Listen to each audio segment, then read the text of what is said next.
Buenos días a todos, buenos días. ¿Cómo han amanecido? Hoy sábado, ya se termina la semana y terminamos la semana 15, imagínense, ¿no? Ya estamos, ya falta 3 semanas nomás para que acabe el ciclo. Esta semana vamos a, como ven en el PPT, vamos a hablar de la población del Perú.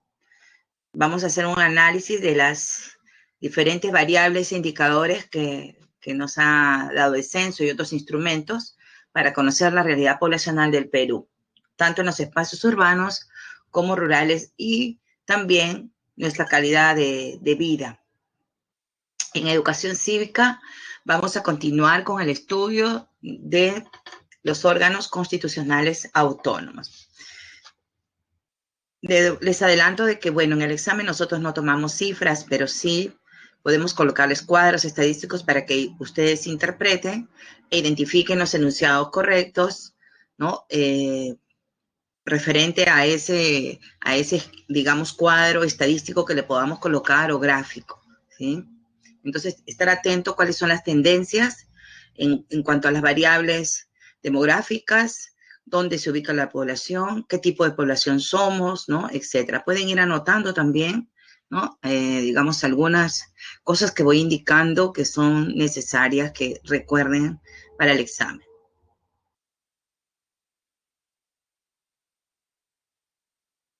Muy bien, antes de hablar de la población peruana, recordemos que el estudio de la población a nivel mundial lo realiza la demografía.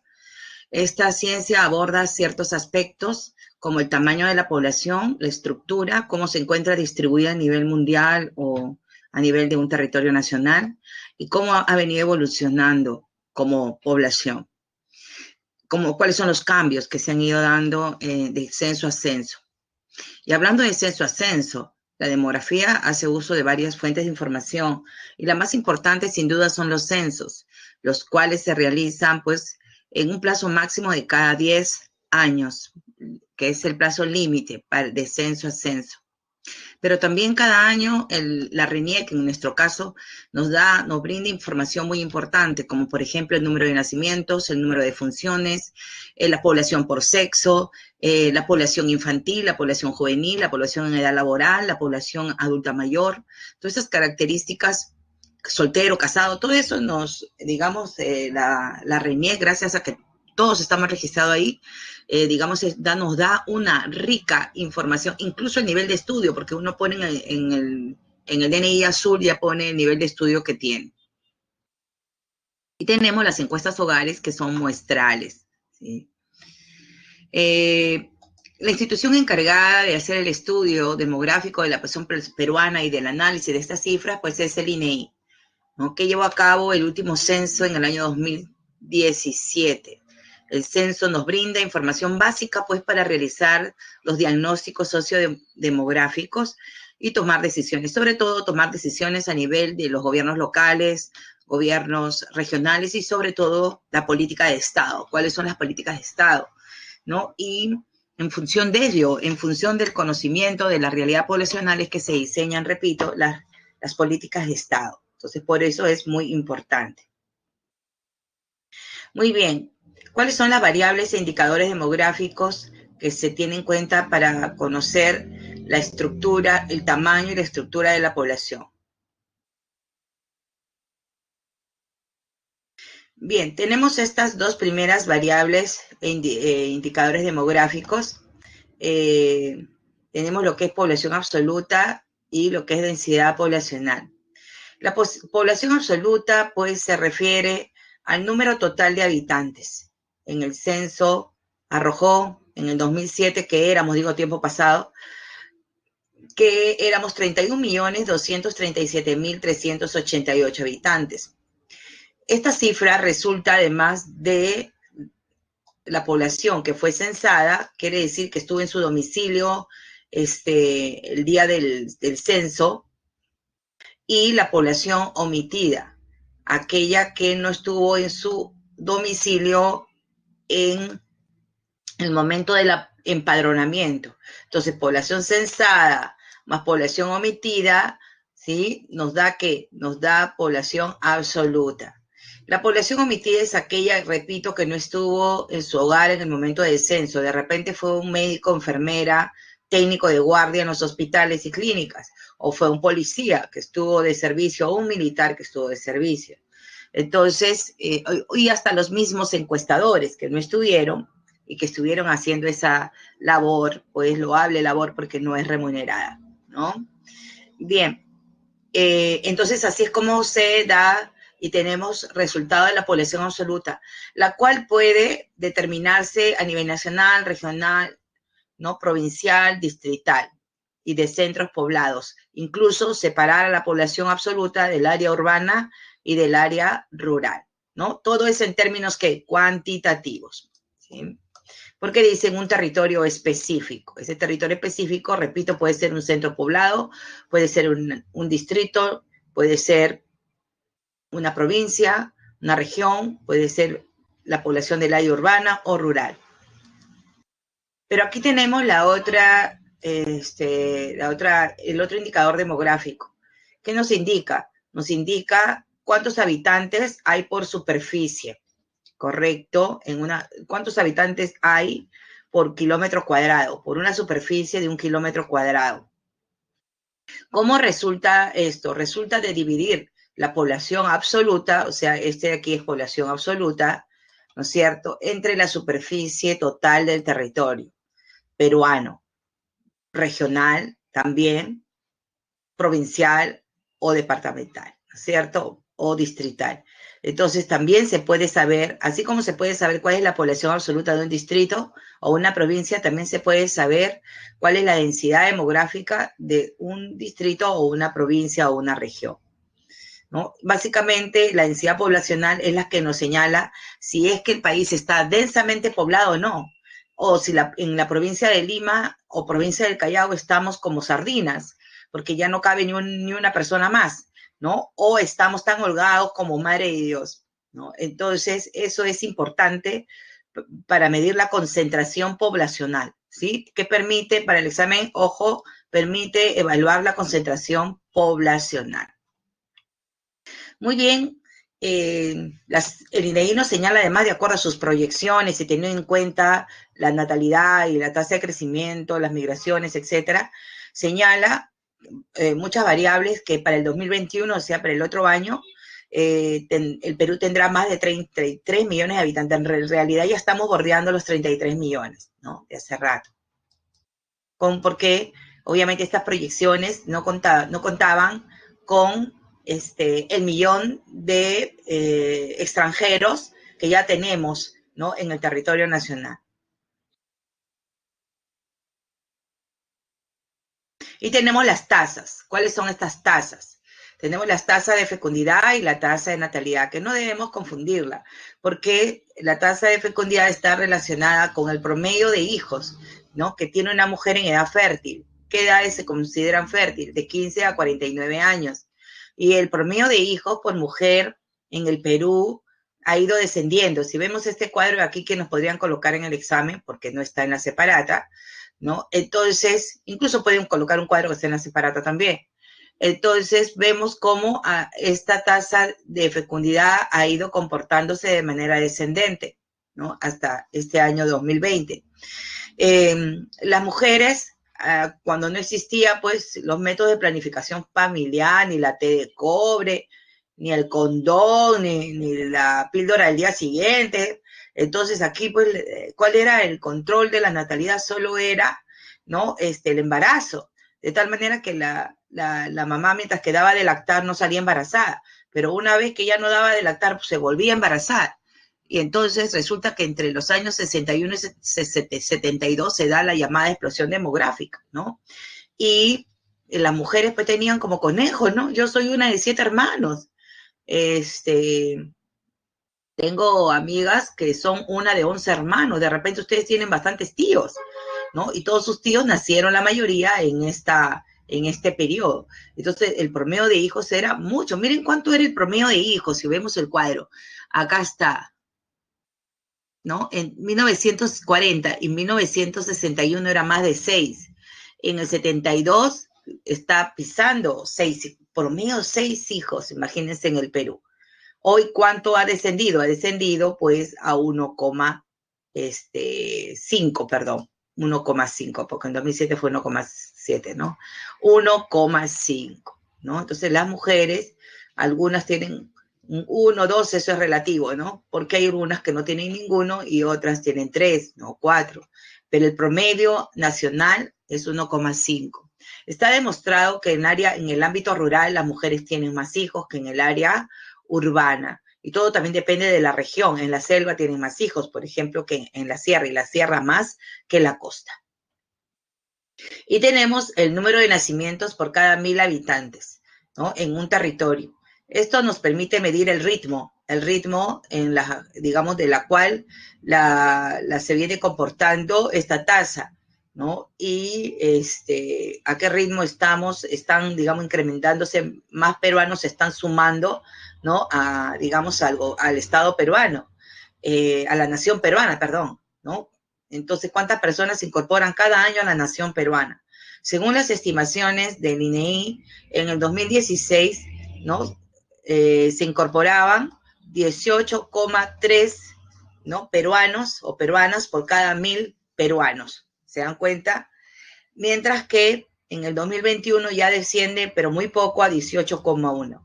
Quiere decir que por cada 1.000 peruanos o peruanas nacen 18,1. Miren, esta cifra de 18,1 significa que por 10 millones de habitantes en el Perú existe no un incremento, sino una incorporación de peruanos de 181,000. O sea, cada año, por cada 10 millones, se incrementa 181,000. Ahora, de nacimientos. Nosotros acabamos de decir que el censo arrojó 31 millones. Entonces, si nosotros multiplicamos 181 por 3, nos va a salir ¿cuánto? 543,000 nacimientos cada año con esta tasa. ¿Es alto o no? 543,000, ¿no? Entonces, es bastante, ¿no? Esta cifra. Eso quiere decir que la natalidad debe de seguir bajando.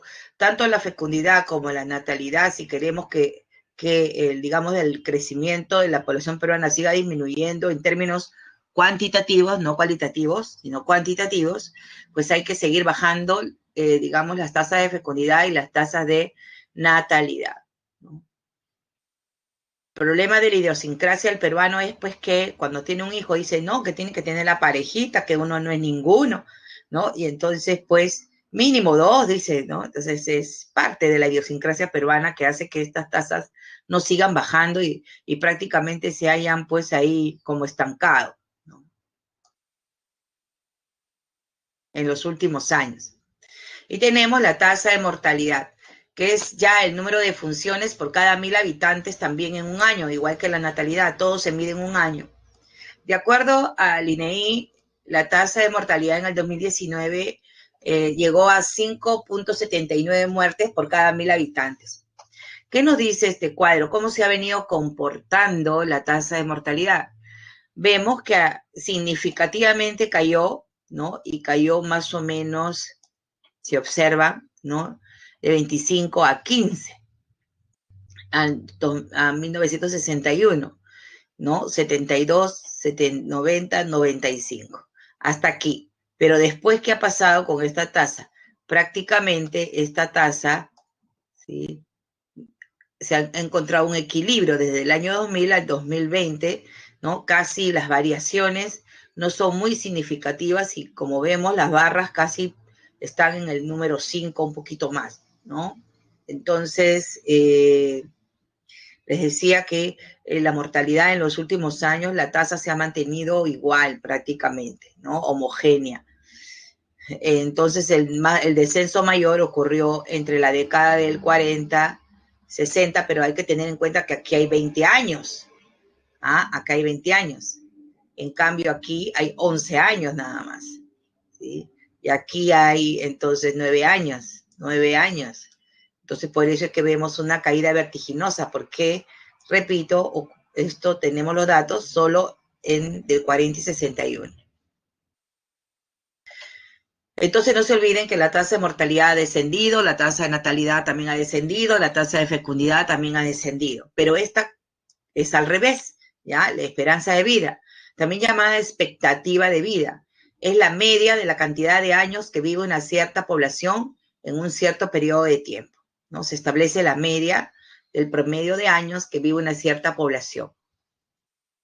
También es llamada expectativa de vida.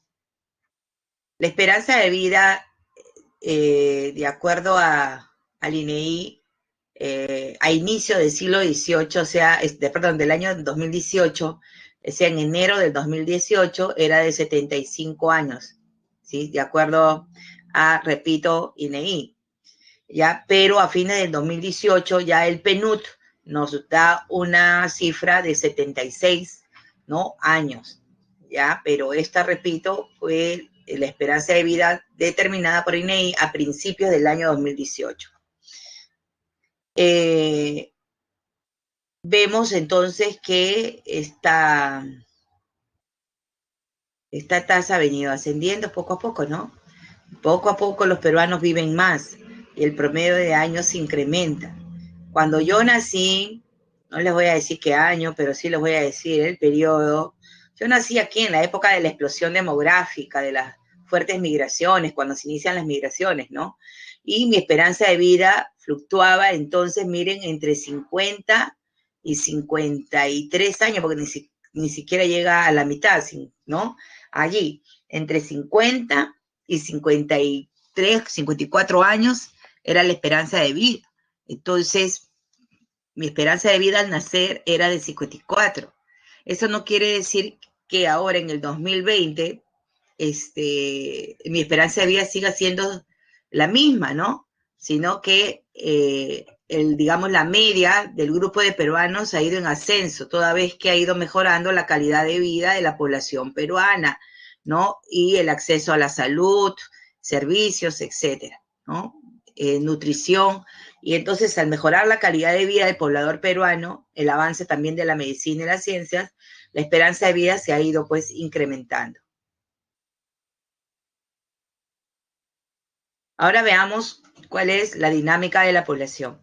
¿Cómo se ha venido comportando la población? Definitivamente, la población peruana, a nivel de términos absolutos, ha ido, pues, obviamente, digamos, ascendiendo, ¿no? Ya que en 1940, cuando se realizó el primer censo, la población peruana solo era de 7.023.111, ¿no? Y hoy, como ya hemos señalado, la población peruana, pues en el 2017, de acuerdo al censo, ¿no? Asciende pues a 31.237.385 habitantes, ¿no? Entonces hay una evolución ¿de qué tipo? Positiva, ¿no? Ha habido una evolución positiva de la población peruana, ¿no? Imagínense cuando se realizó el primer censo en 1940, la población peruana en todo el territorio era de 7 millones, mucho menos que hoy la provincia de Lima, ¿no? La provincia de Lima pues ya está bordeando los 10 millones de habitantes, ¿no? Y en 1961 el Perú tenía pues la población del departamento de Lima, lo que hoy tiene el departamento, ¿no? El departamento de Lima aproximadamente, ¿se dan cuenta? Entonces, obviamente la evolución digamos, de la población ha sido muy, muy galopante, llamémosle así, debido, como vamos a ver luego, a las tasas de crecimiento. La población absoluta ha aumentado en el Perú, pero el territorio sigue siendo el mismo. El territorio peruano no ha disminuido ni aumentado desde 1940. Correcto, poseemos el mismo territorio. Es en ese sentido que también la población relativa ha ido ascendiendo, ¿no? Porque cada vez hay más peruanos por kilómetro cuadrado en el Perú, ¿no? Entonces, cuando se realizó el censo de 1940, miren, la densidad solo era de 5,5 porque éramos más que 7 millones, ¿no? Pero hoy, en el 2017, la densidad es 24,3 habitantes por kilómetro cuadrado, obvio porque somos 31 millones ahora, ¿Se dan cuenta? Entonces, digamos, ambos indicadores están relacionados bastante, ¿no? Y se mueven en función del, digamos, de la tasa de crecimiento. Siempre se mueven en función de la tasa de crecimiento. Mientras que la tasa de crecimiento es positivo, la evolución también es positiva en el territorio nacional. ¿Alguna pregunta sobre estos cuadros? ¿Seguimos entonces? Bien, y hablando de evolución, hemos dicho que la población peruana ha ido evolucionando de forma positiva, ¿no es cierto? Ha ido cada vez incrementándose. Y debo de señalar que las tres regiones, en términos absolutos, se observan acá, en términos absolutos también han ido en aumento, porque la sierra tiene 8.265.183, la selva 4.076.000 y la costa tiene 17.037.000. Entonces, las tres regiones, comparado con los anteriores censos, ha ido en aumento. Recuérdense que en 1940 solo éramos 7 millones, en el 61 solo éramos 10 millones y así, ¿no? Hemos ido en aumento. La sierra también hoy, de acuerdo al censo del 2017, la sierra tiene más población de la que tenía el Perú en 1940, ¿no? Por lo tanto, las tres regiones han aumentado en términos absolutos. Y eso tienen que acordarlo y anótenlo. Las tres regiones, desde 1940 hasta el 2007, por lo menos, porque ahorita vamos a ver algo interesante que ha ocurrido con la sierra, pero yo les puedo asegurar, de todas maneras, al 100%, que de 1940 al 2007, las tres regiones mantuvieron un crecimiento positivo, ¿sí? Por lo menos.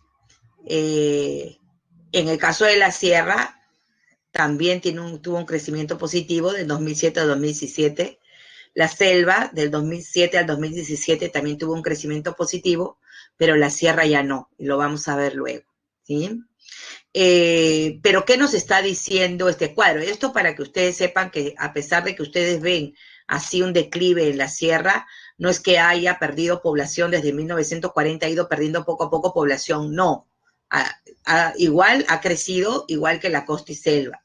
Pero ¿qué nos está diciendo este descenso en la sierra? ¿Correcto? ¿Y qué nos está diciendo este incremento en la costa, ¿no? Y en la selva? Del 100% de la población peruana en términos relativos, en el año de 1940, ¿sí? En el año de 1940, ¿sí? Entonces estamos hablando del 100%, ¿no? De ese 100% de la población peruana,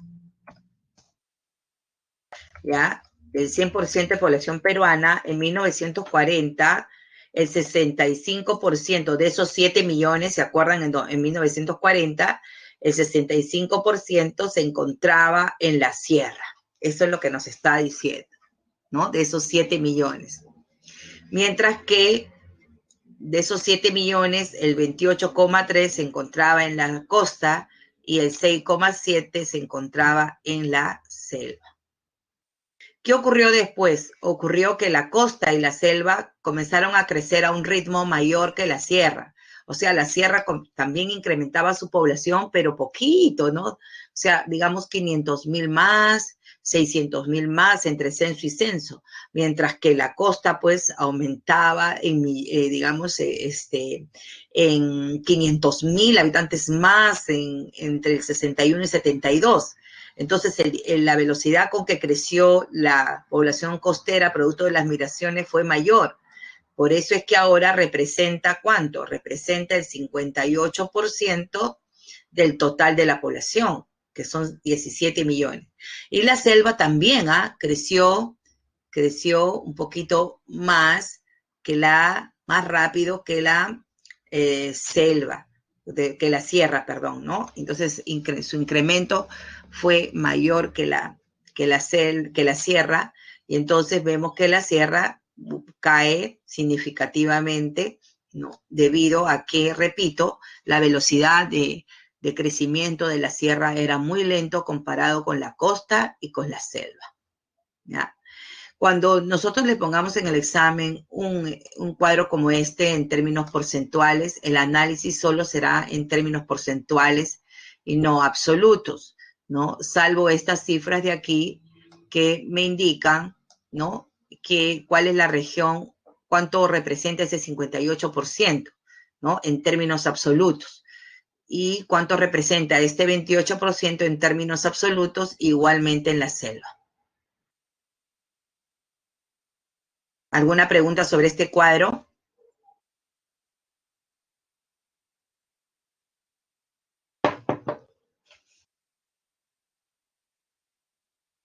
Bien.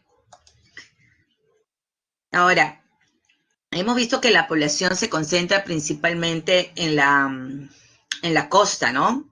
Sin embargo, la sierra también presenta 8 millones de habitantes. Y es por eso que, ¿no? Cuando analizamos la población por departamento, vamos a darnos cuenta que son los departamentos costeros los que registran mayor población. Lima, Piura y La Libertad. Incluido Arequipa, que también tiene costa, ¿no? Tiene sierra, tiene costa. Y entonces, aquí tenemos 4 departamentos que tienen litoral, se encuentran entre los, obviamente, más poblados, ¿no? Pero sin embargo, Cajamarca y Junín, que tienen sierra y selva, se encuentran ya después entre los departamentos con mayor población. En cambio, con menos población, obviamente están los departamentos más pequeños, pero increíblemente, digamos, el departamento que tiene menos población no es uno de los departamentos más pequeños, sino es Madre de Dios, que a pesar de ser un departamento muy grande, pues solo tiene 141.100 habitantes. Es decir, la población que tiene, ¿quién? El distrito de San Bartolo, ¿no? Entonces, en realidad es muy poca población. Moquegua, bueno, es un departamento pequeño, Tumbes también es pequeño, Tacna también es pequeño. En el caso de Pasco, es básicamente la geografía del lugar que no permite que haya mucha población, ¿no? Porque, digamos, no tiene valles interandinos, la mayoría son valles mesoandinos en las alturas, ¿no? Y, bueno, el resto es selva. En el caso de Lima hay un caso particular, porque vemos que el departamento de Lima tiene, pues, a diferencia de los demás departamentos, 1/3 de la población peruana. Lima tiene 9.485.405 habitantes, ¿no? Y es el departamento más poblado definitivamente. Pero aquí hay algo particular que le decía, porque de esos 9 millones, 8 millones 574.974 se encuentran donde en una sola provincia, que es la provincia de Lima, con sus 43 distritos. Por eso yo le decía que aquí estamos como sardinas, ¿no? Porque, digamos, Lima como departamento ostenta la mayor población absoluta, digamos, de todos los departamentos, pero además, ¿no? Dentro del departamento, esa población se concentra principalmente en la capital. El resto, que son 910.431 habitantes, se distribuyen en todas las 10 provincias restantes, ¿no? Que tiene, pues, el departamento de Lima. ¿Se dan cuenta? Esto obviamente debido a que Lima es la capital del Perú y por muchos años, pues, hubo una política centralista, ¿no? Que, bueno, digamos, finalmente terminó por generar una fuerte migración hacia la capital. Bien, ya sabemos cuáles son los departamentos más poblados y menos poblados, pero ahora veamos los departamentos o regiones más densamente poblados y menos densamente poblados. Es increíble porque acabamos de decir hace un rato que 24,3 habitantes por kilómetro cuadrado es el promedio nacional, ¿no? ha ido aumentando, como vemos, ya hemos señalado que ha habido una evolución positiva. Este es el promedio nacional. Sin embargo, por ejemplo, la provincia constitucional del Callao tiene una densidad de 6.815 habitantes por kilómetro cuadrado. O sea, un kilómetro cuadrado es 10 cuadras a la redonda, ¿ya? Imagínense 10 cuadras, 10, 10, 10, 10, ¿no? Entonces, en el Perú, en el Callao, pues, es un foco infeccioso, por ejemplo, del COVID, ¿no? Debido a la alta densidad, ¿no? Poblacional que tiene. Lima, como departamento, tiene 272.4, pero aquí también me detengo, porque acabo de decir que de los 9 millones que Lima tiene, 8 millones se encuentran en la provincia. Y eso hace que, a pesar de que el promedio sea 272, miren acá abajo cuánto tiene la provincia de Lima, correcto, como densidad demográfica, ¿no? Tiene 3.278,9 habitantes por kilómetro cuadrado, ¿sí? Entonces, digamos, las mayores densidades se registran tanto en la provincia del Callao como en la provincia de Lima, ¿no? En el territorio peruano. Ya después viene, pues, Lambayeque con 82,8 y definitivamente si buscamos la densidad de Chiclayo va a ser mucho mayor que 82 y la Libertad, y buscamos de Trujillo también obviamente puede llegar a 3 cifras, ¿no? A 3 dígitos. Y en cuanto a los menos densamente poblados, vemos aquí a Madre de Dios, ¿no? Madre de Dios, habíamos señalado que era el departamento menos poblado, pero también es el menos densamente poblado, donde se registra menos concentración poblacional, ¿no? Y solo llega a 1,7 habitantes por kilómetro cuadrado.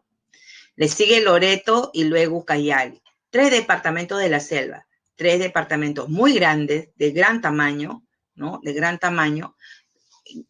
Pueden tener inclusive más población que otros departamentos, como por ejemplo, Loreto tiene obviamente mucho más población que los departamentos de Moquegua, Tacna, Tumbes, ¿no? Pero como es un departamento muy grande, su densidad es baja. ¿Alguna pregunta?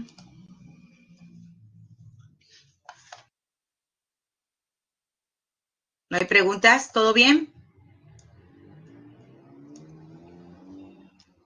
Seguimos entonces. Ahora la población censada, urbana y rural. La población peruana se distribuye en regiones, en departamentos, en provincias, pero también en áreas de residencia. Y existen 2 áreas de residencia, la urbana y la rural, ¿sí? El Perú, desde 1972, inicia un proceso acelerado digamos, de urbanismo, ¿no? Y cada vez el crecimiento de las ciudades debido a la migración fue y es acelerado, ¿no? De tal punto en que entonces la población urbana representa actualmente más de las 3/4 partes de la población total del país, ¿no? Representando el 79,3% de la población peruana, mientras que el campo solo representa un 20,7%. Si en el examen me toman un examen sobre este cuadro y me señala una de las alternativas, se puede inferir que en el campo, que ha habido un despoblamiento del campo. ¿Sería verdadero o falso? ¿Pueden contestar en el chat, por favor?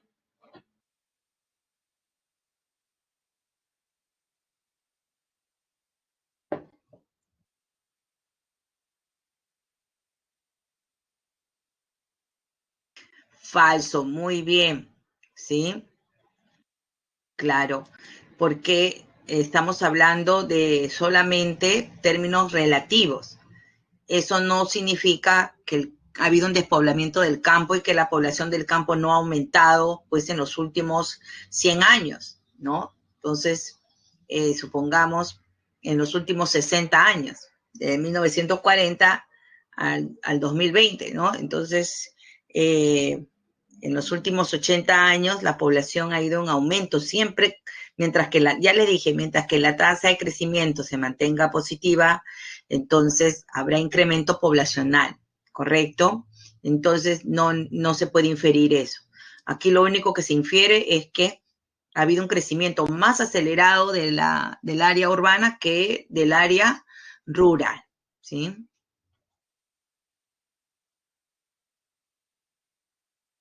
Bien, ¿cómo se distribuye la población ahora por grupo de edades? El INEI nos presenta tres grandes grupos de edades, de 0 a 14, de 15 a 59 y de 60 a más. Si observamos en 1993, la población de 0 a 14 representaba el 37%, pero ya en el 2007 desciende a 30,5 y en el 2017 ya representa el 26,4. Se puede inferir que esta caída de la población en términos relativos, una vez más digo relativos, de la población de 0 a 14, que es la población dependiente, se debe a la reducción de la tasa de fecundidad y natalidad.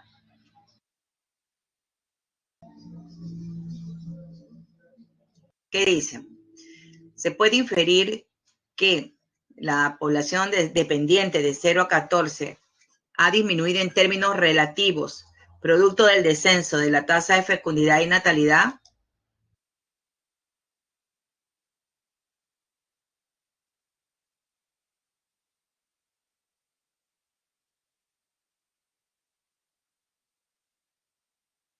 Solo de uno.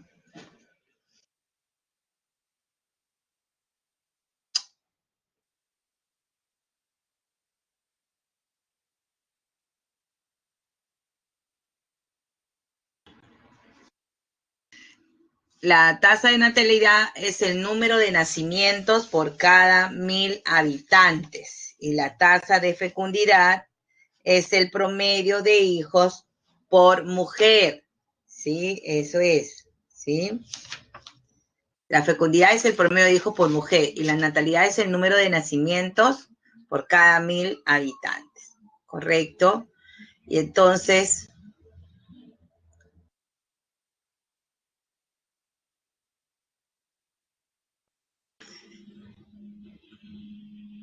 ¿qué dicen? ¿Sí o no? ¿Por qué de 0 a 14 ahora representa menos que el total? Obviamente,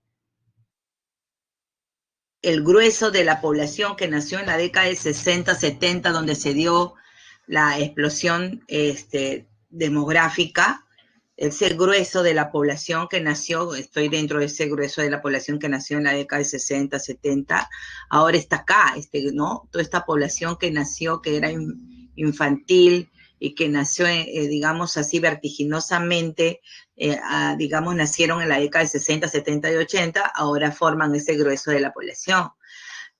Pero si se hubiera mantenido la misma tasa de natalidad aquí, digamos, en el Perú, definitivamente tendríamos así, pues, ¿no?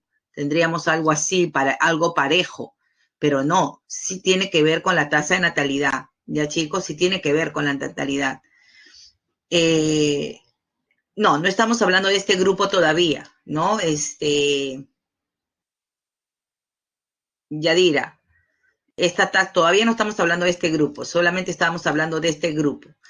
Y este grupo, el ritmo de crecimiento de este grupo ha ido disminuyendo por cada 1.000 habitantes, ¿no? Porque hay menos nacimientos. Y el grueso de la población que nació, repito, en la década de 60, 70, está aquí. Ahora, este grupo de aquí, y ahora sí voy, también ha ido en aumento. Y eso sí podemos afirmar que el grupo de adulto mayor se ha incrementado por, obviamente, la mayor esperanza de vida, la mayor expectativa de vida, ¿no? Si nos referimos al tercer grupo, que es el grupo de 60 a más, ¿ya? Claro, hay mayor esperanza de vida porque también hay menos mortalidad. La tasa de mortalidad en personas adultos mayores también, obviamente, ha ido descendiendo. Nuestra tasa de mortalidad en términos naturales se ha ido descendiendo, pero de repente miren, el otro año las cifras van a arrojar que aumentó definitivamente del 2019 al 2020 la tasa de mortalidad aumentar por el COVID, ¿sí? Pero digamos son ya problemas coyunturales de época, pero no es una tendencia, o sea, no por tendencia, sino por la pandemia. Entonces, el grupo, repito, el grupo, digamos, mayor en cuanto a grupo de edades se encuentra entre 15 y 59, ¿no? Que cada vez representa más del total. También ha subido un incremento ¿no? Los grupos de edades de adultos mayores. En cambio, la población dependiente ha caído en términos relativos, ¿no? En términos relativos ha ido descendiendo, ¿ya? Y eso se ve aquí, miren, eso se ve acá, acá está la pirámide, ¿no? Y se ve claramente, acá hay dos pirámides, la del censo del 2007, en donde todavía la pirámide se mantenía ancha, y si vemos la del 93 era hasta acá, la del 93, la del 93 era así, ya me pasé, más o menos la del 93 era así, miren, ¿ah? Así era, la del 93.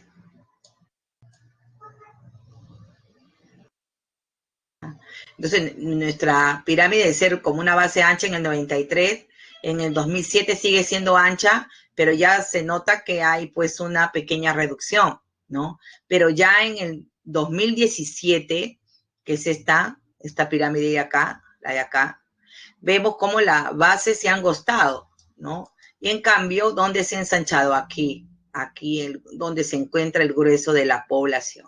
Y también, miren, acá ha habido pues también un ensanchamiento en la parte superior, ¿no? Debido al incremento de la esperanza de vida del poblador peruano, ya tenemos más población adulto mayor, como hemos visto.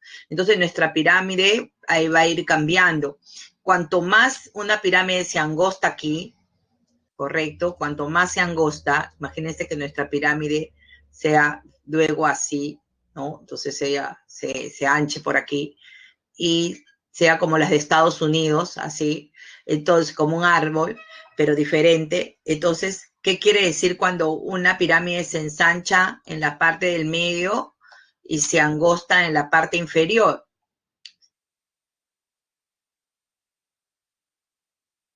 Es mejor. Pero ¿qué cosa quiere decir cuando una pirámide se ensancha aquí y aquí se pone angosta, como las de Estados Unidos? Claro, hay menos natalidad. Pero, ¿saben qué cosa quiere decir esto? Esta pirámide nos está diciendo que nos estamos envejeciendo como sociedad. Entonces, la población peruana ha ingresado a un proceso de envejecimiento.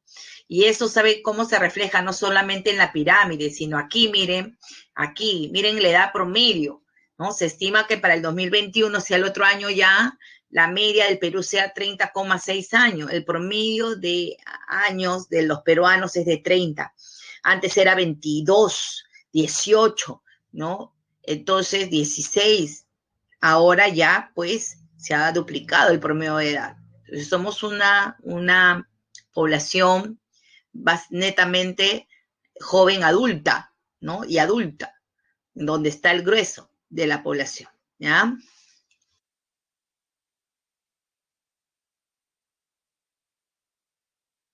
Bien.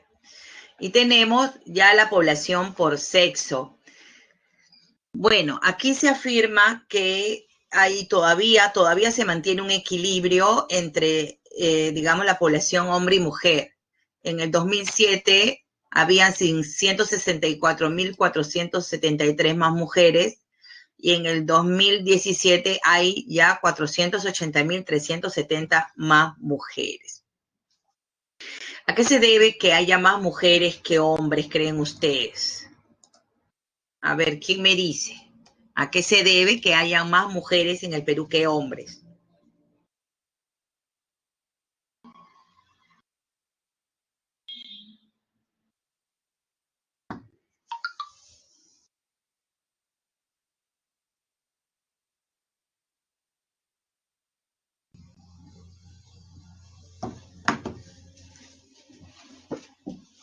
Mueren más hombres.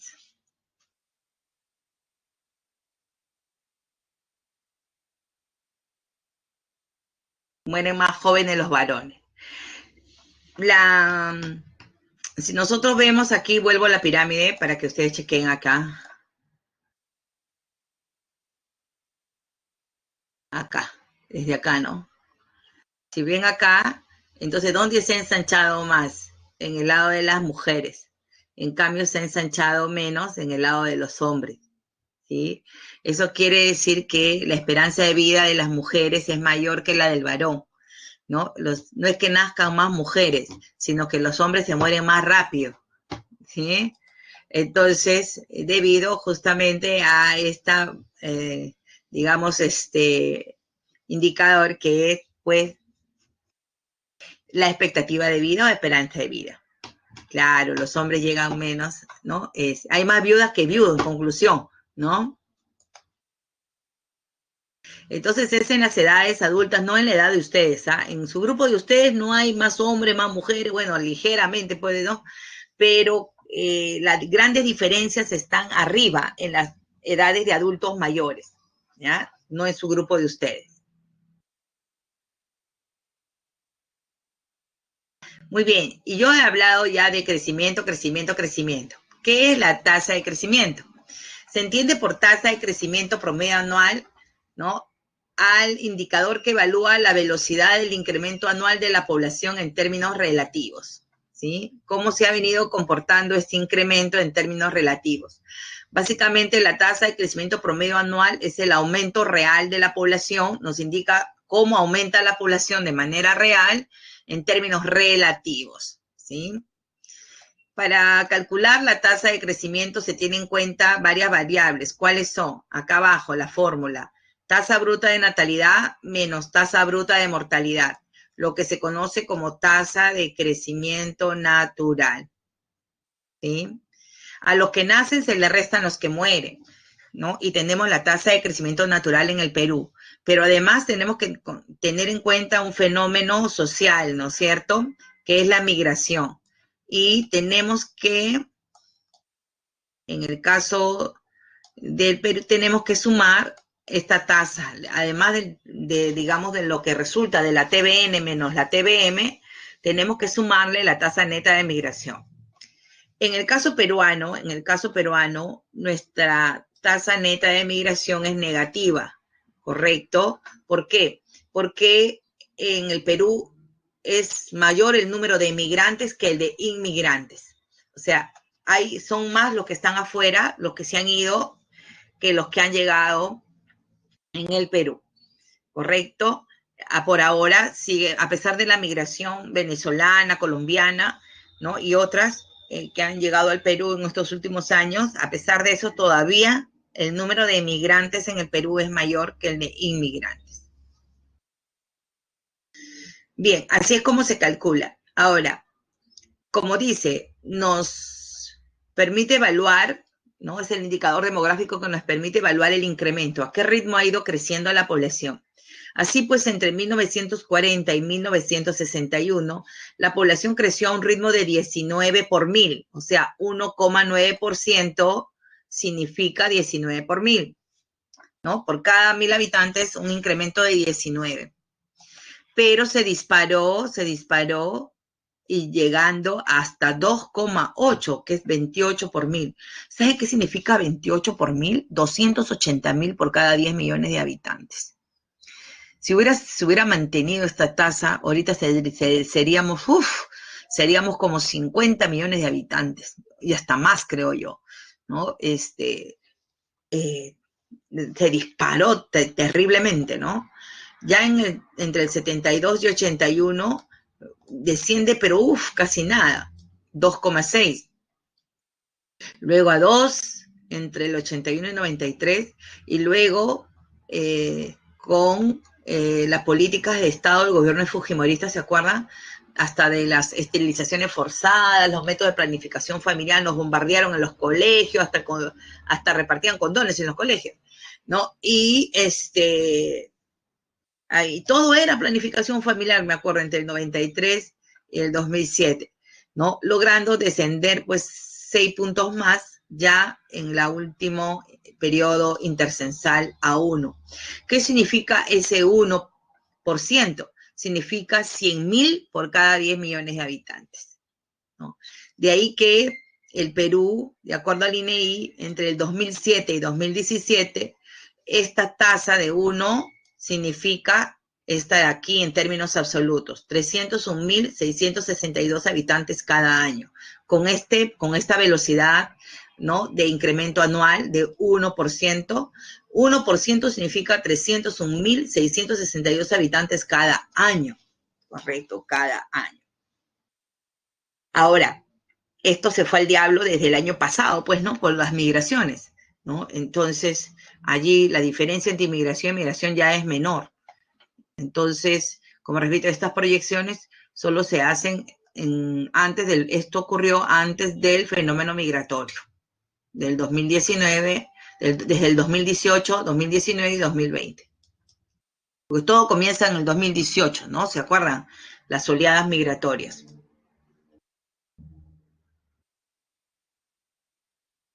Muy bien. ¿Cómo se ha venido comportando esta tasa? La tasa de crecimiento, como ven, es 1, o sea, sigue siendo positiva. Quiere decir que mientras que la tasa de crecimiento sea positiva, hay un incremento poblacional. El ritmo varía. ¿Se acuerdan cuando la tasa de crecimiento era 2,8 a nivel nacional? En la costa fue de 4,5 y en la selva fue de 4,1. ¿Se dan cuenta? Mientras que en la sierra, que era la que ostentaba, ¿se acuerdan?, la mayoría de la población, solo fue de 1,3. Debido a las migraciones, ¿no?, comenzó la sierra a expulsar a estas dos regiones. Entonces, si bien es cierto, el promedio fue 2,8, ya la costa tuvo un crecimiento de 4,5 y la selva de 4,1. Es por eso que, digamos, se puede entender por qué la costa ahora representa, pues, digamos, del total de la población peruana el 58%.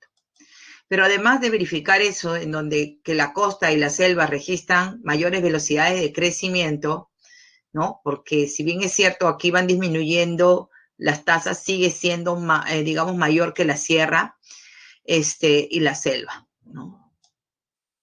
Solo en el año 81 y 93, miren, la selva le gana a la costa, ¿no? Entonces, aquí vamos aquí. Y la selva creció a un ritmo mayor. Ahora, ¿ven esto de aquí? ¿Qué significa esto?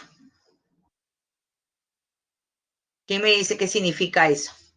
Dice menos 0,6.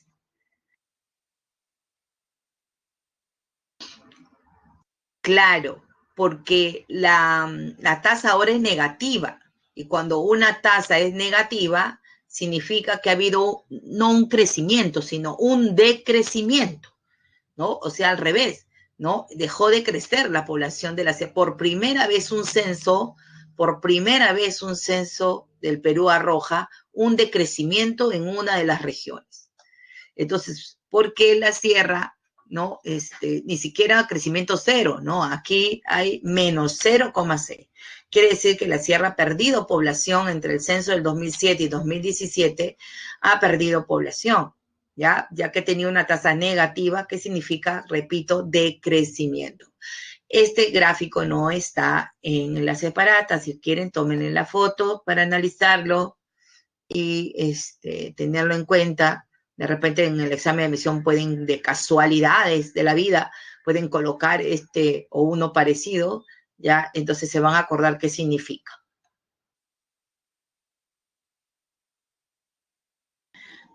Bien.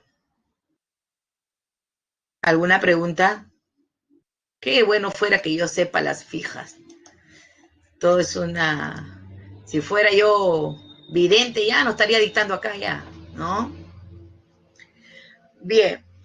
Ahora sí, las migraciones. Justamente hemos hablado de las migraciones hace un rato, de que son las migraciones las que hacen que se muevan las tasas de crecimiento también, de un lugar, de una región, como hemos visto en el caso de la sierra, ¿no? Que no solamente baja la natalidad y baja la fecundidad, sino también, producto de las migraciones, y el descenso de ambas tasas es que la población de la sierra ha decrecido, ¿no es cierto? Entonces, las migraciones también son un indicador demográfico muy importante para analizar el comportamiento de la población. Entiéndase por migración, ojo, entiéndase por migración a los desplazamientos que hacen las personas de su lugar de residencia, correcto, del lugar de residencia a otro lugar para vivir, ya sea temporalmente o permanentemente. Tenemos a alguien en el aula que esté en Lima, pero que no haya nacido en Lima.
Ah, se fue ya, ok, gracias.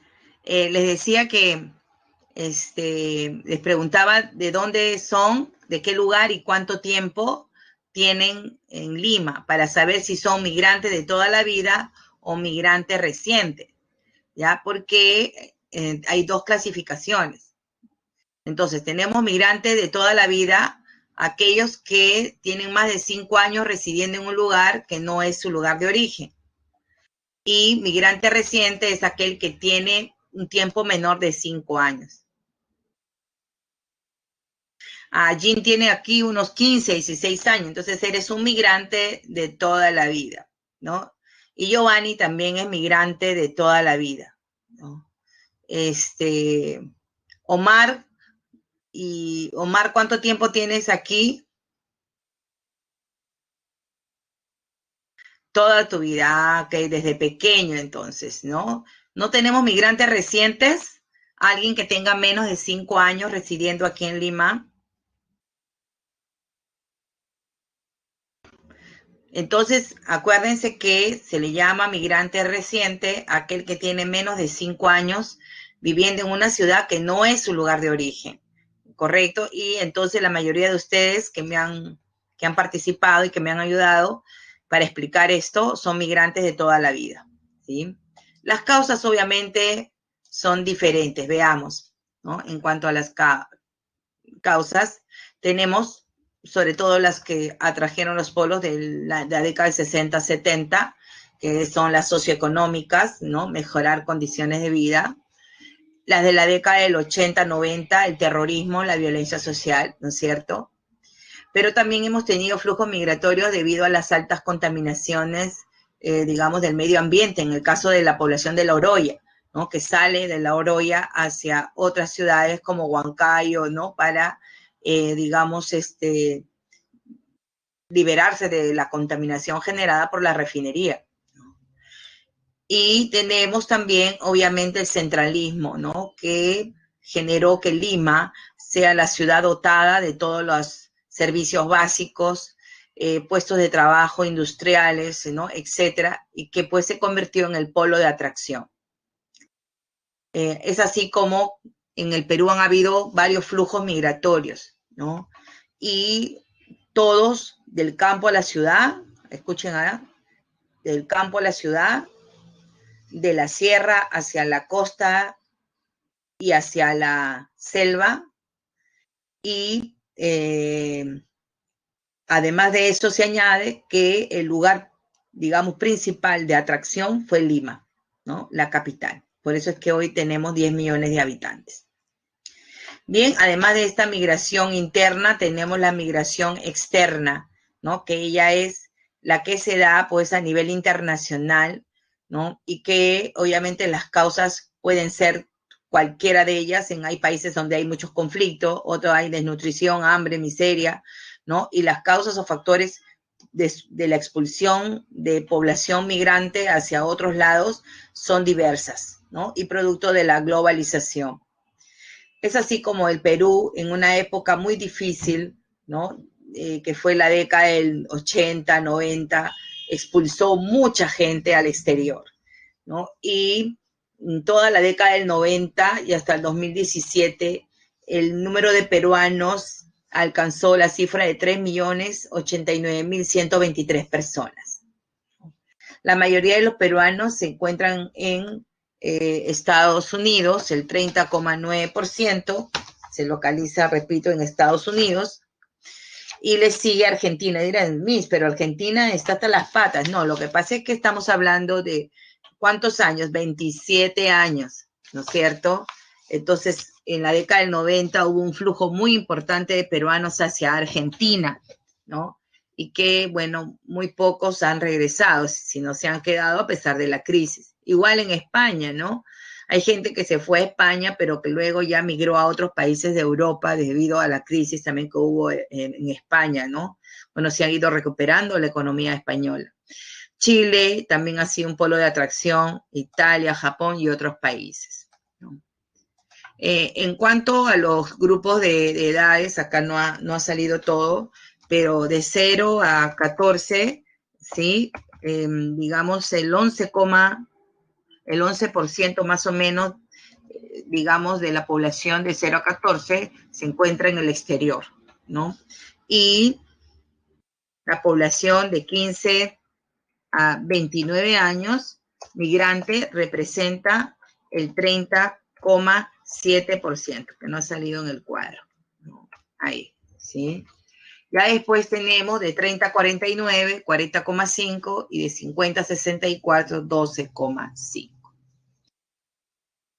También tenemos, obviamente, que se han ido un poquito más mujeres. Lima ha sido la ciudad principalmente que ha expulsado. Y dentro de las categorías ocupacionales tenemos pues muchos estudiantes, ¿no? El 21,9% son estudiantes los que se han ido, seguido de empleados de oficina, trabajadores de servicio o vendedores de comercio y mercado, también amas de casa. Y lo más preocupante para una sociedad es que también haya expulsado profesionales científicos intelectuales, ¿no? En un 9,3%. Técnicos 5,4%, y bueno, ya después casi nada, pues entre agricultores, pesqueros, artesanos.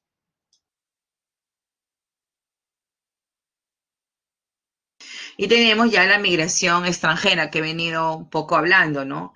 El Perú en los 3 últimos años, estamos hablando del 2018, 2019 y 2020, hasta antes del cierre de la pandemia, ¿no? Entonces, desde el 2018 viene, ¿no? Recepcionando, es receptor de muchos migrantes venezolanos, sobre todo, ¿no? Que vienen justamente buscando una mejor calidad de vida, ¿no?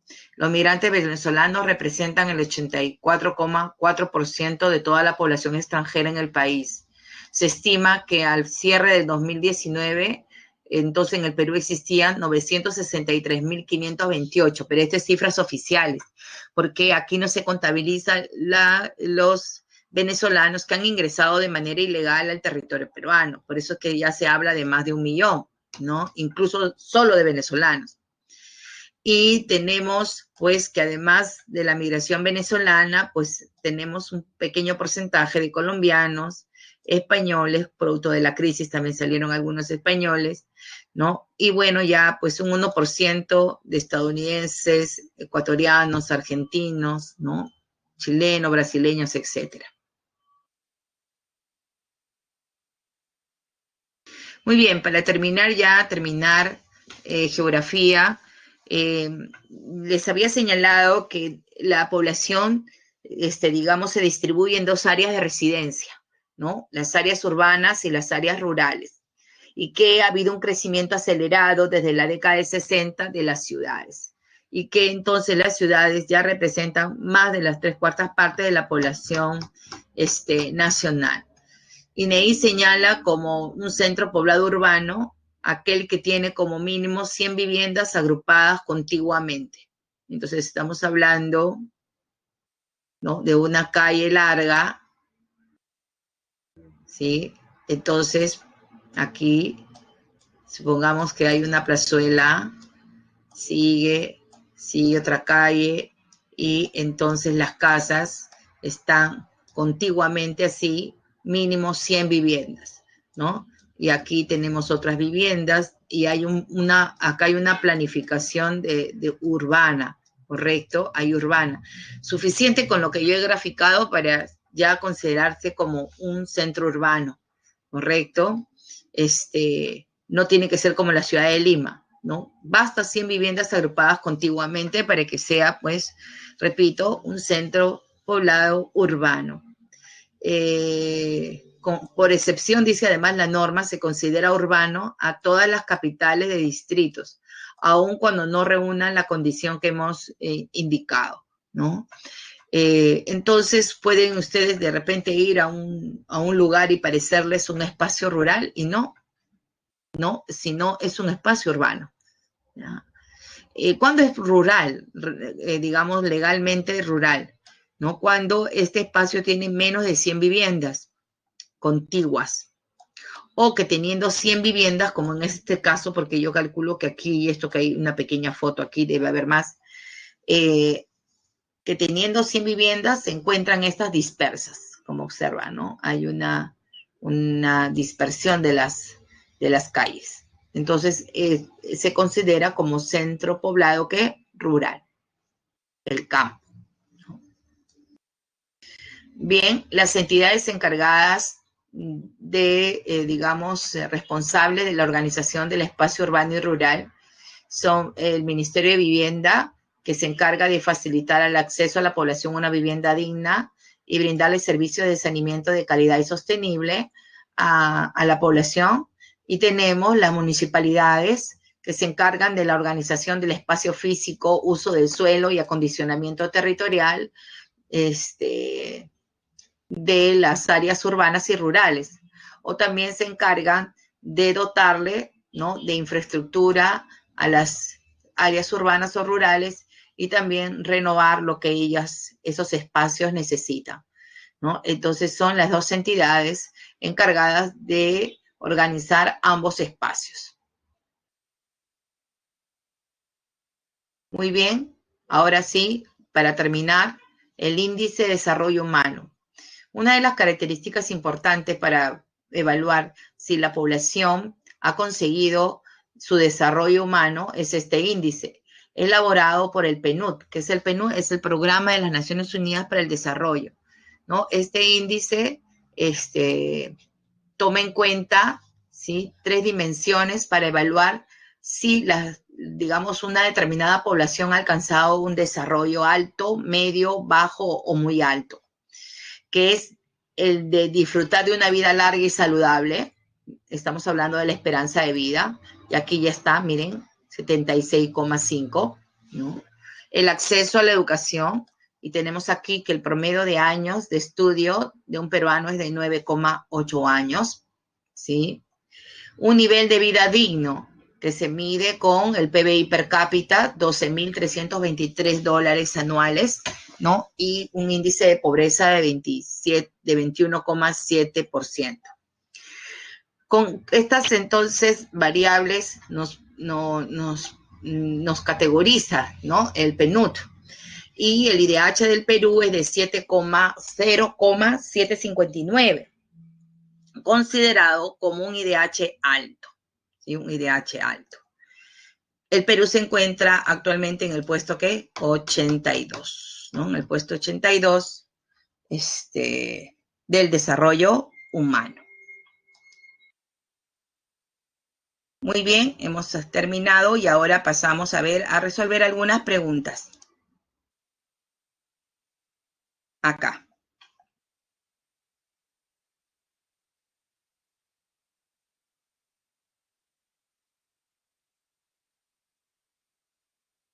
Pueden leer y marcar la clave.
¿Alguien más va a marcar?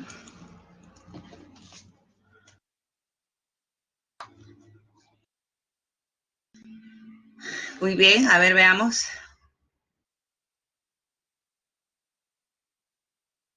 Bien, aquí la única que era verdadera era la 3, dice, es denominada también expectativa de vida al nacer, ¿no? Porque hemos dicho que la esperanza de vida ha ido en aumento, pues ¿quién ha estado distraído ahí? ¿Cómo me van a poner verdadero la 1, no? Entonces sí, la esperanza de vida ha ido en aumento, ¿sí? De la población peruana. De repente han entrado un poquito tarde a la clase porque esa fue la primera parte, ¿no? Entonces, la esperanza de vida ha ido en aumento en las últimas décadas, ha aumentado, ¿no? ¿Expresa la medición del nivel de vida? No, el nivel de vida lo mide el IDH con varias variables, así que también es falso. ¿Registra mayores niveles en las áreas rurales que urbanas? No, no, no, no. En la ciudad hay más esperanza de vida que en el campo, ¿no? Definitivamente la vida en el campo es mucho más difícil, no hay acceso a servicios médicos, ¿no es cierto? Entonces, digamos, la condición del campesino es muy difícil, ¿no? Y por lo tanto su esperanza de vida se reduce, ¿no? Entonces aquí la única, digamos, enunciado verdadero era el tercero. La respuesta era entonces, A. A ver,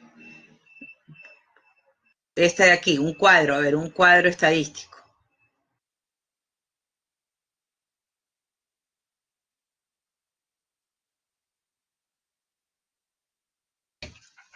Miren bien, ¿ah?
Bien, ¿alguien más?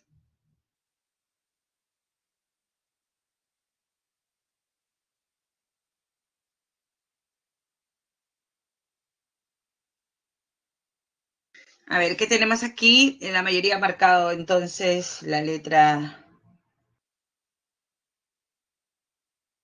D.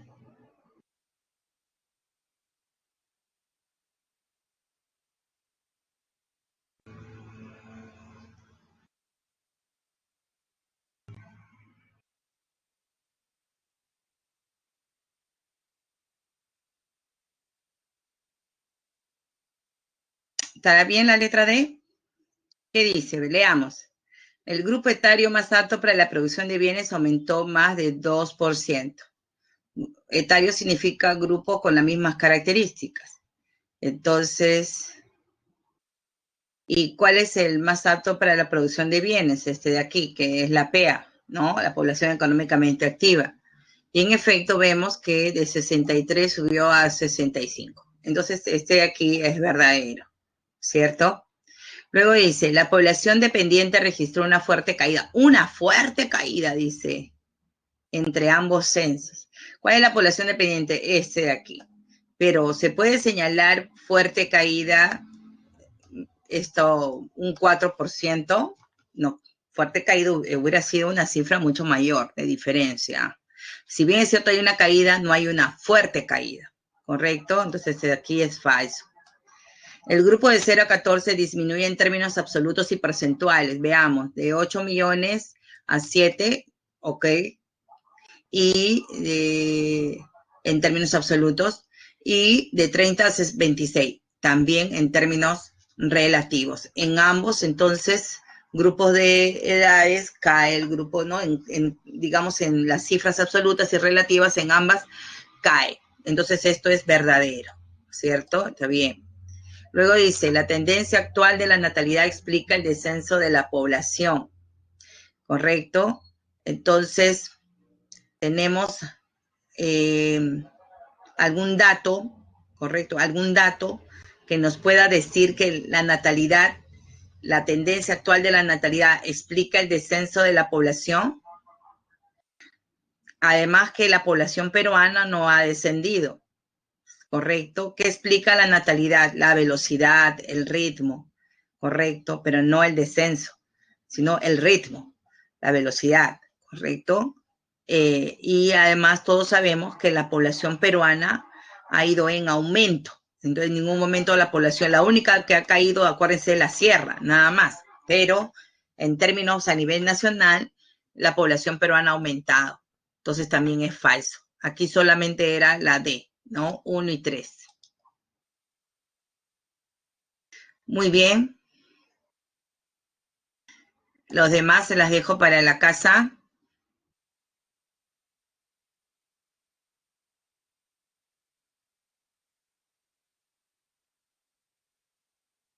1B, 2A, 3D y 4C.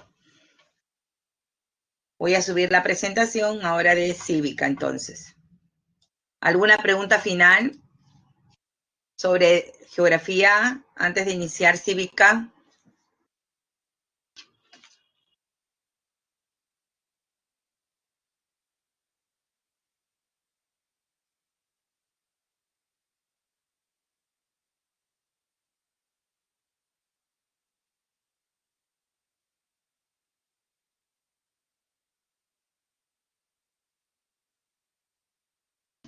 Bien. Pasemos ahora a los órganos constitucionales autónomos. Tenemos que hablar del Ministerio Público, la Defensoría del Pueblo, el Tribunal y la Junta Nacional de Justicia. Ya son 4, todavía faltan más. La otra semana terminaremos con los órganos constitucionales autónomos.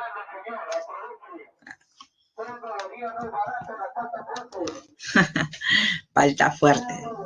Seguimos. Ahora sí, el Ministerio Público. Aquí vemos la imagen, ¿no? De estos 5 magistrados. Acá hay uno de ellos es muy controvertido, ¿no? No voy a mencionar su nombre, ¿no? En esta foto. Pero estos son los 5 fiscales supremos de la nación. Ellos entre los 5 magistrados se escoge al presidente del Ministerio Público, a quién va a presidir, quién va a ser el fiscal o fiscal de la nación, ¿no? Esta vez tenemos a Zoraida Ábalos, que ha sido elegida por un periodo de 3 años y prorrogable solo por otros 2. O sea, Zoraida Ábalos se puede quedar hasta 5 años como fiscal de la nación. El resto son los llamados fiscales supremos, ¿no? Bien, el Ministerio Público, Fiscalía de la Nación, es uno de los órganos autónomos del Estado y se encuentra integrado al proceso de administración de justicia, ¿no? Y a la defensa de los derechos legales y constitucionales de la sociedad. La Constitución le confiere autonomía, pues, funcional, administrativa, ¿no? Digamos, dentro de sus funciones para poder cumplir con todas las atribuciones que le confiere la misma Constitución. ¿Y cuáles son esas funciones? En primer lugar, promover la acción judicial en defensa de la legalidad. Como hemos visto, la misión del Ministerio Público es defender los derechos legales y constitucionales que se encuentran en la Constitución y defender la legalidad, ¿no? Entonces, somete a juicio o puede llevar a juicio a una persona, ¿no? Abre investigación e investiga y conduce la investigación del delito, ¿no? Desde su origen hasta que lo lleva a juicio. También tiene la labor de velar por la independencia de los órganos jurisdiccionales. Estamos hablando del Poder Judicial, ¿no? Vela por la independencia de los jueces a la hora de administrar justicia, pero también vela la recta administración de justicia, ¿no? Entonces, que es, digamos, que el juez, ¿no? Realice una labor acorde con los códigos civiles y penales y la Constitución. También representa a la sociedad en los procesos judiciales, ¿no? Esta obviamente tiene que ver con esta, porque promueve la acción y además representa, ¿no? Por ejemplo, yo tenía una sobrina que su papá no le pasaba pensión, entonces el juicio lo inició mi prima en el juzgado civil, pero luego ya pasó, el juez civil derivó el caso al fiscal de familia, haciendo para que haga la denuncia, ¿correcto? Ya que el padre en el juzgado civil, a pesar de que el juez le había pues solicitado, no había hecho el pago respectivo de las pensiones, los devengados, etc. Entonces, ¿qué hizo el juez? El juez civil derivó el caso al fiscal de familia. El fiscal de familia arma la carpeta con todas las pruebas y acusa, ¿no? Entonces promueve la acción judicial. Y cuando ya se realizó el juicio, mi prima fue sin abogado, ¿no? ¿Por qué? Porque el fiscal era el que estaba representando los intereses de su menor, porque acá representa a la sociedad. Entonces no necesitaba abogado, porque era el fiscal quien había hecho la acusación y quien debía defender los derechos constitucionales de la menor, ¿no? Y es más, ¿no? El fiscal en ese mismo juicio, además de solicitar la reparación y los años de cárcel de no cumplir, pidió la reparación civil, porque aparte de la deuda que tenía el papá con la menor, aparte por haber todos estos años teniéndola abandonada, porque mi sobrina tenía 16 años, además de por haberla abandonado 16 años, el fiscal pidió la reparación civil a favor de, o sea, además del monto que debía, un monto de reparación civil, ¿no? Y tuvo que pagar pues todo, ¿no? Si no se iba preso. Entonces, esa es la labor del fiscal, pero también conducir, dice, la investigación del delito, ¿no? Si se ha cometido un delito o no. Y ahí tenemos el caso Lavajato, ¿no? Los Cuellos Blancos, Club de la Construcción. En realidad, los fiscales anticorrupción tienen mucha, digamos, labor en reconstruir y demostrar, porque van a tener que demostrar en un juicio, y si no está bien armada la carpeta, se les viene abajo el caso, ¿no? Por eso es que a veces se demora mucho en realizar las investigaciones. Y finalmente ya ejercitar la acción penal de oficio a petición de parte, ¿no? Hacer la denuncia penal ya investigo todo, recopilo y hago la denuncia penal. Esta denuncia penal la puedo hacer de oficio, o sea, por iniciativa del propio Ministerio Público o a petición del juez, de un juez civil que lo deriva, como este el caso de la niña, que lo deriva al fiscal de familia. ¿Sí? Finalmente, los fiscales pueden hasta emitir dictamen previo en algunas resoluciones, a las resoluciones judiciales en los casos que la ley contemple.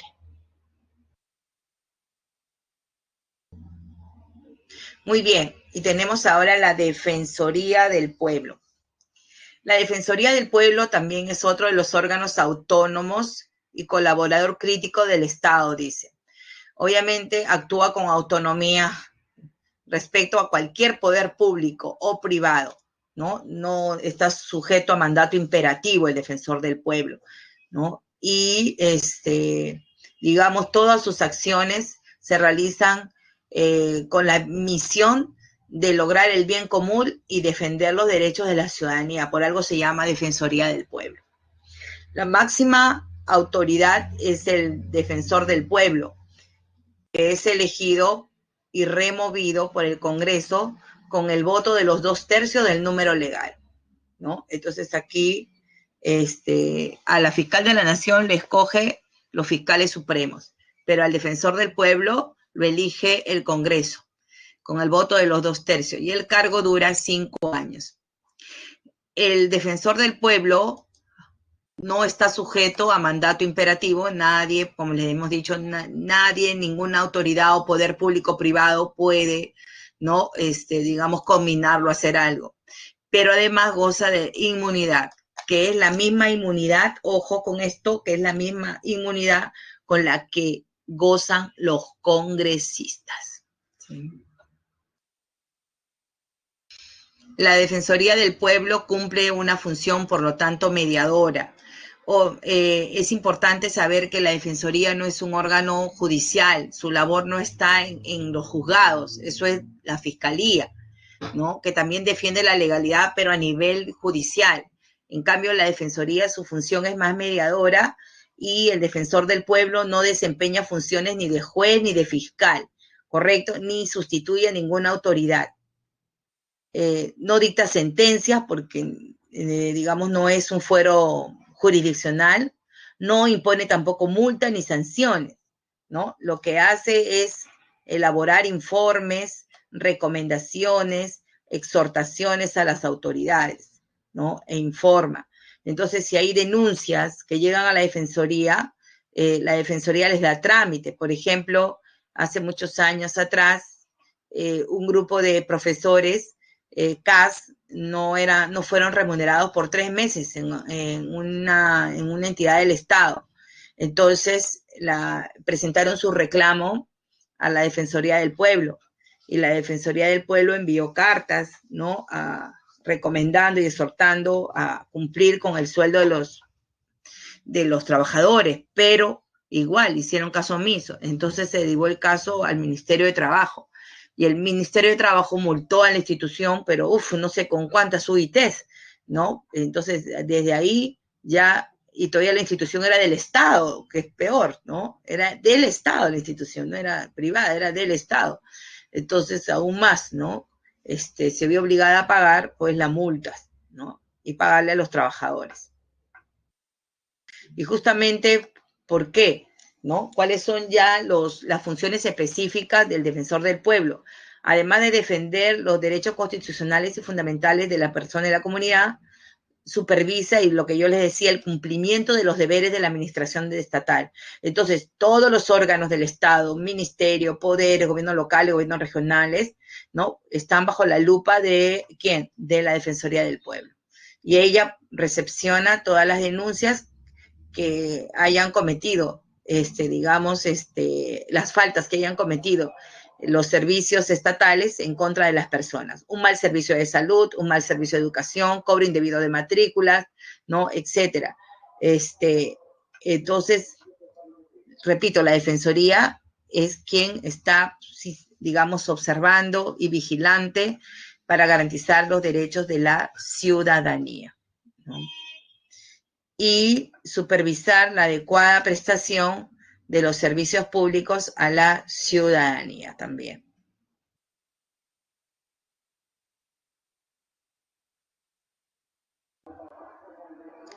Bien, y tenemos ahora el Tribunal Constitucional, que ha tenido mucho protagonismo en los últimos años, ¿no? Sobre todo con esto del cierre del Congreso, el intento de vacancia, ¿no? Y ha recibido, en todos estos 2 años, ha recibido 2 demandas competenciales del presidente Vizcarra que denunciaba, pues, digamos, invasión de competencias del Congreso al Poder Ejecutivo, ¿no?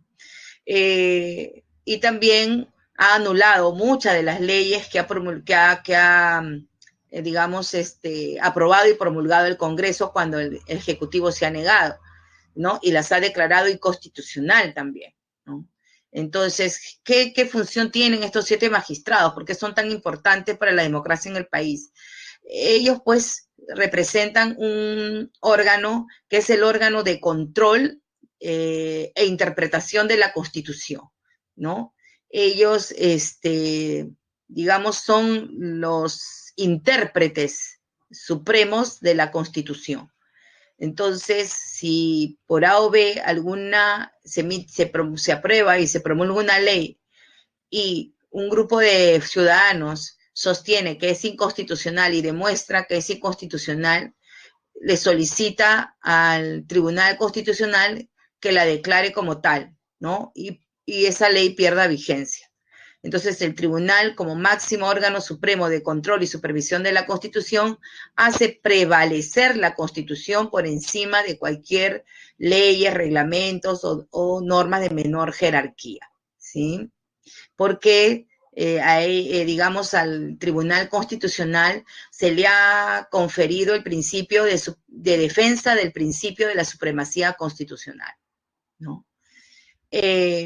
Está compuesto, como observan en la imagen, de 7 miembros, ¿no? Elegidos por el Congreso, pero aquí algunos cuestionan esto, ¿no?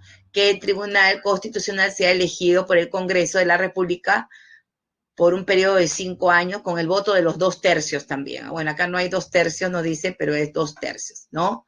Y por un periodo de 5 años. Estos 7 magistrados gozan de la misma inmunidad y prerrogativas que los congresistas.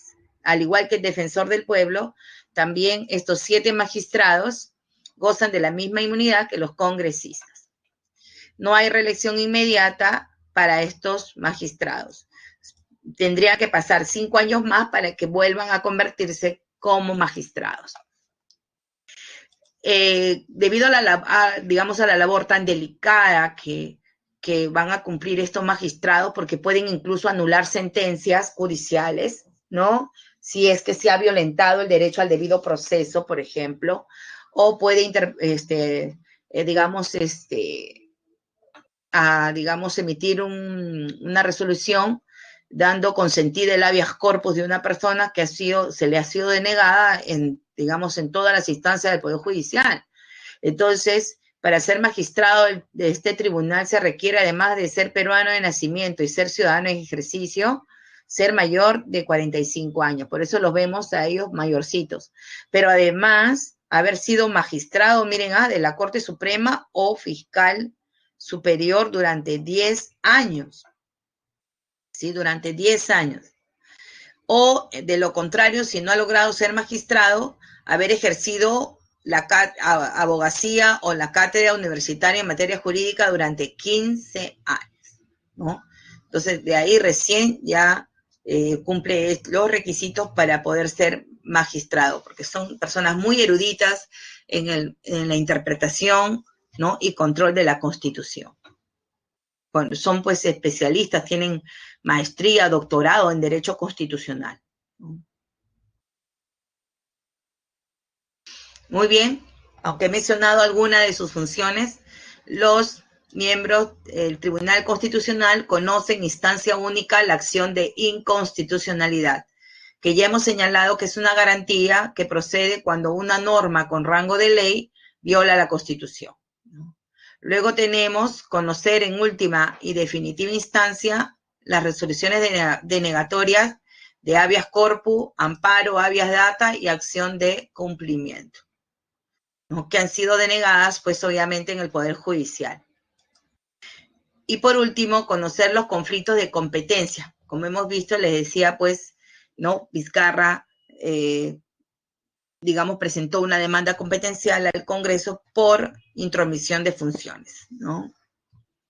Esto también, pues, se encarga de evaluar el Tribunal Constitucional como máximo intérprete de la Constitución. ¿Alguna pregunta? ¿Alguna pregunta?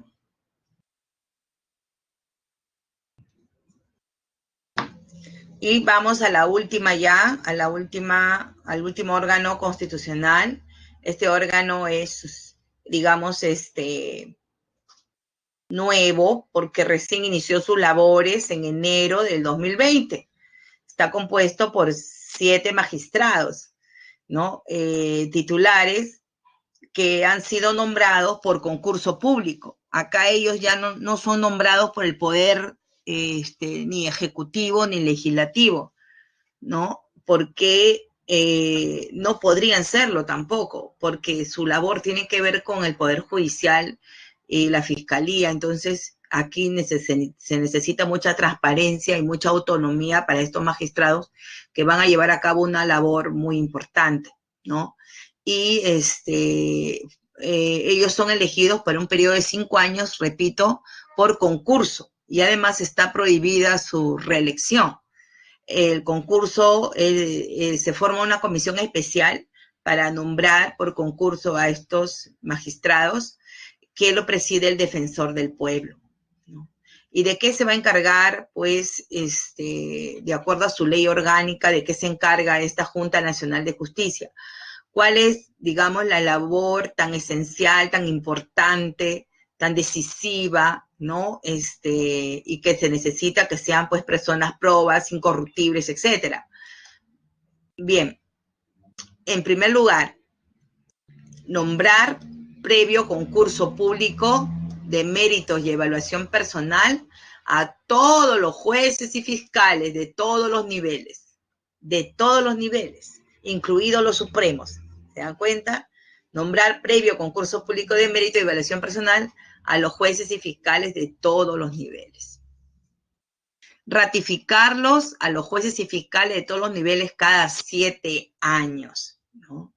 Si un juez o fiscal, miren, no es ratificado, ya no puede regresar al Poder Judicial. Puede, digamos, dedicarse a su abogacía, a su carrera, pero pasado 7 años quiere regresar a ser juez y fiscal, ya no puede, si no es ratificado.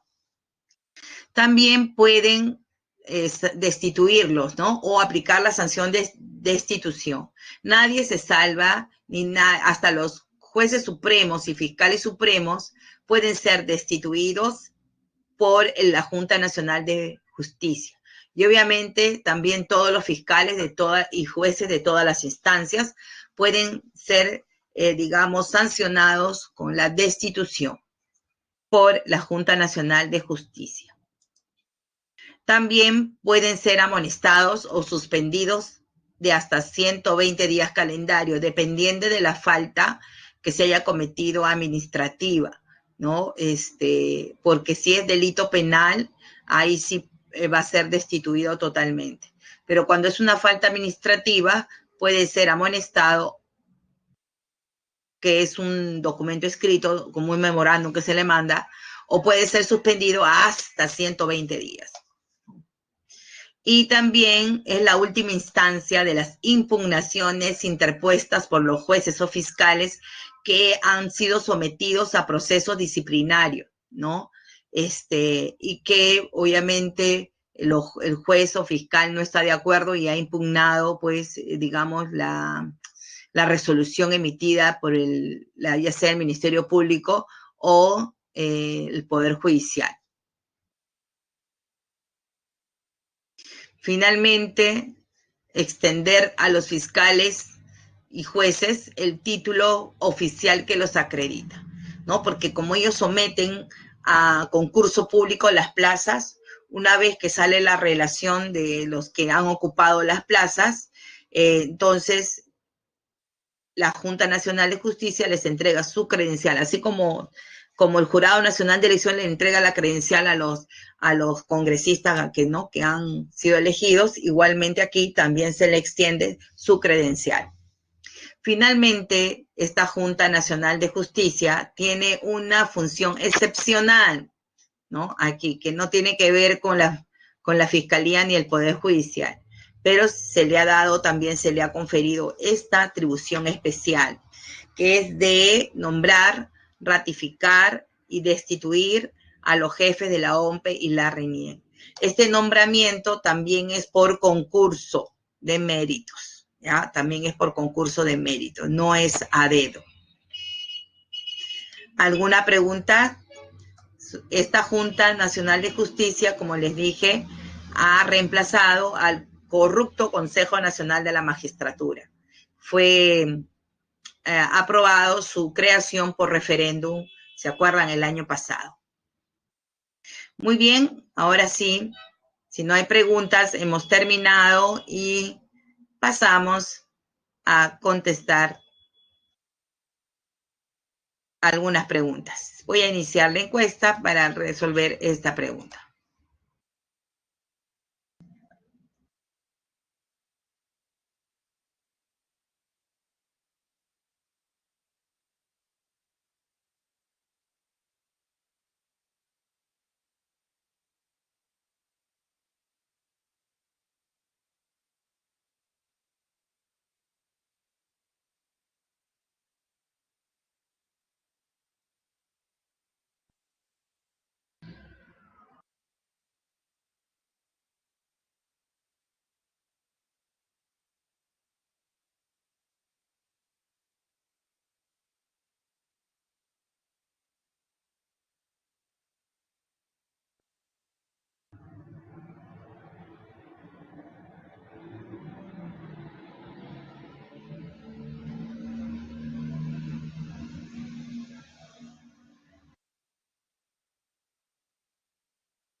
¿Cómo vamos?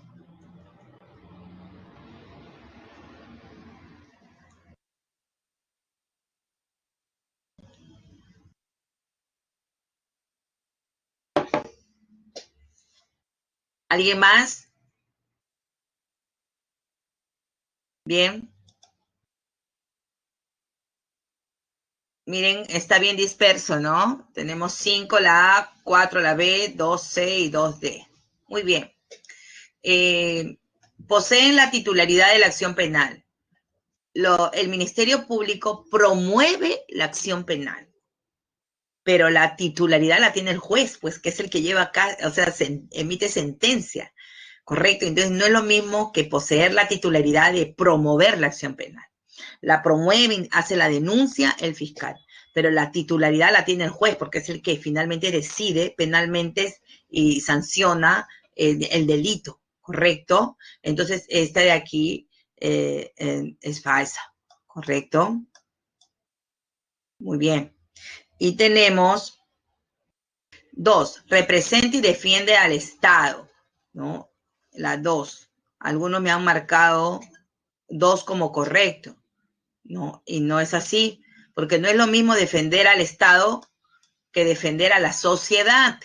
Como yo le hice el ejemplo de la niña. La niña no es el Estado, la niña es un ciudadano, digamos, una menor que forma parte de la nación peruana y se protege los derechos constitucionales de la menor, pero no representa y defiende al Estado. Quien defiende al Estado es el procurador. ¿Se acuerdan? Lo vimos en la clase, creo que la 2, la 1, ¿no? Y el procurador es quien defiende los intereses del Estado. La Fiscalía defiende los derechos de la sociedad, los derechos constitucionales, la legalidad y los derechos de la sociedad, que no es lo mismo que el Estado, ¿correcto? Entonces, aquí también era falso. Son nombrados por la Junta Nacional de Justicia, verdadero, definitivamente hemos dicho que sí, que la Junta Nacional de Justicia nombra por concurso público a todos los jueces y fiscales. No, la Junta de Fiscales Supremos solo elige a la presidenta del Ministerio Público. Y acabo de señalar hace un momento que la Junta de Justicia nombra previo concurso de evaluación a los jueces y fiscales de todos los niveles, ¿no? Ahí está, ¿correcto? Y la Junta Suprema de Fiscales solo escoge a la presidenta por un periodo de 3 años, prorrogable 2 más, ¿correcto? Y forma parte de nuestro sistema judicial, por supuesto, hemos dicho que forma parte, ¿no? De el sistema judicial porque participa, representa a la sociedad en los procesos judiciales, ¿no? Entonces la respuesta era la A, 3 y 4 nada más, ¿ya? Bien, a seguir leyendo un poquito más para profundizar el tema y cualquier duda, ya saben ustedes que tienen qué cosa el multichat, ¿no? Si ha quedado algo pendiente. Las claves 1A, 2C, 3B y 4B. Muy bien, voy a iniciar la encuesta ya docente para dar terminada la clase. Nos vemos el próximo sábado. Cuídense mucho, descansen, ¿no? De este fin de semana. Si salen a la calle, no se olviden de ponerse sus mascarillas, ¿no? No vayan a discotecas, no vayan donde se puedan contagiar. Y nos vemos, jóvenes. Nos vemos. Chao, Miguel. También nos vemos hasta el próximo sábado.